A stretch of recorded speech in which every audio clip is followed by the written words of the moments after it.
jobs. Okay. President of Russia, if I may, President Putin is bombing Ukraine. Yeah. Do you still believe him when he tells you that he wants peace? Yeah, no, I believe him. I believe him. I think we're doing very well with Russia. But right now they're bombing the hell out of Ukraine, and I'm finding it more difficult, frankly, to deal with Ukraine. And they don't have the cards. They don't have the cards. As you know, we're meeting in Saudi Arabia on sometime next week, early.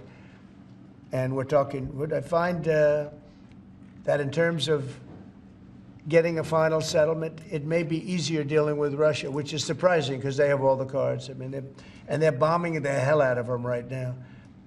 And I put a statement in, a very strong statement. Can't do that. Can't do that. Mr. President. We're trying to help them. And Ukraine has to get on the ball and get a job done. Michael, could you come up here? I see Michael back there. Yeah, good. I'm glad. He's traveling all over the world. I just saw him come in the door. Could you give a little definition of what's going on, please? Sure. Well, the president has been crystal clear, and he's been clear to all sides. The fighting has to stop.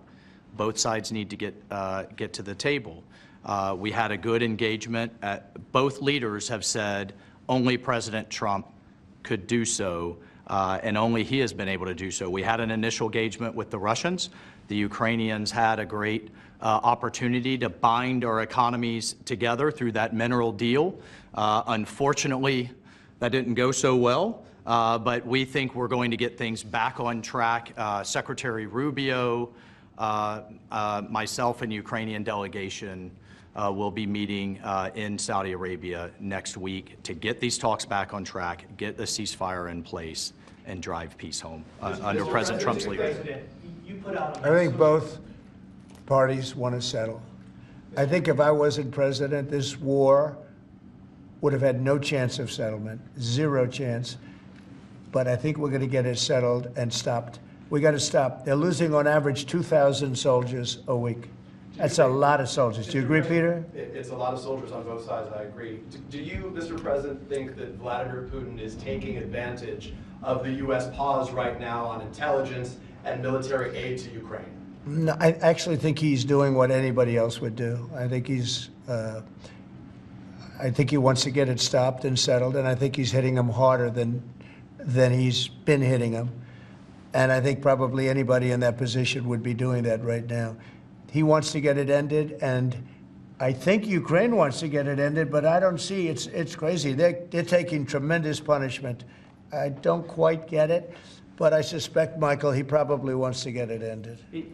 He does, Mr. President. The Russians are taking incredible losses on the front. As the president has said, this is a meat grinder of people, of material, of national treasure, and no one else has any solutions except to let this war continue forever. But I'll add, the president has had multiple conversations and a visit from President Macron of France, Prime Minister Starmer of the United Kingdom. We have the NATO Secretary General coming next week.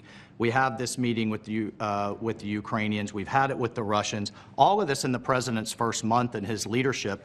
We will engage in the shuttle diplomacy, and we will continue to use his leadership and what leverage we have to get both sides of the peace table. It's not going to be easy, but President Trump... This war should have never happened. It would have never happened if I were president, but it did happen. So a lot of other things shouldn't have happened, too.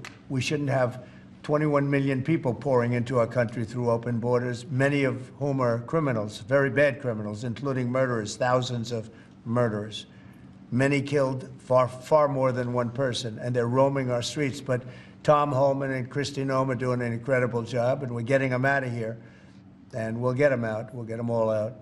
But all these things shouldn't have happened. We shouldn't have inflation. We shouldn't have had this horrible inflation where the prices have gone up. Look at eggs.